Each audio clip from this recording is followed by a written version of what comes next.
అరుంధతి నక్షత్రం అంటే ఏంటి? వధూవరులకు అరుంధతి నక్షత్రాన్ని ఎందుకు చూపిస్తారు? దీని వెనుక ఉన్న రహస్యం ఏంటో తెలుసుకుందాం. పెళ్లి తంతు ముగిసిన తర్వాత మొట్టమొదట వధూవరులకు పంతులు అరుంధతి నక్షత్రాన్ని చూపిస్తారు.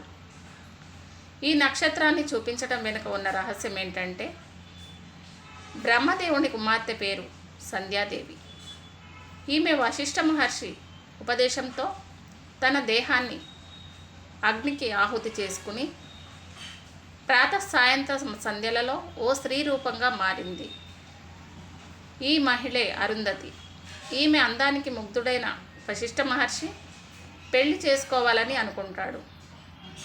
తన చేతిలోని కమండలాన్ని అరుంధతికి ఇచ్చి తిరిగి వచ్చే వరకు ఎదురు చూడమని చెప్తాడు. ఇలా ఎన్నో ఏళ్ళు మహర్షి కోసం ఎదురు చూసిన ఆమె అతను వచ్చిన తర్వాత మహర్షిని పెళ్లి చేసుకుంటుంది. దీంతో ఈమె పుణ్యస్త్రీగా, పతివ్రతగా నక్షత్ర రూపంలో ఆకాశంలో వెలుగుతుంది.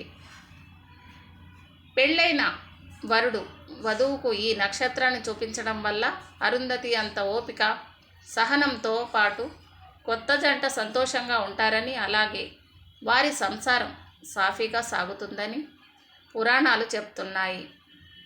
కేవలం ఈ నక్షత్రాన్నే కాదు, దీంతో పాటు వశిష్ఠ నక్షత్రాన్ని కూడా దర్శించమని చెప్తుంటారు.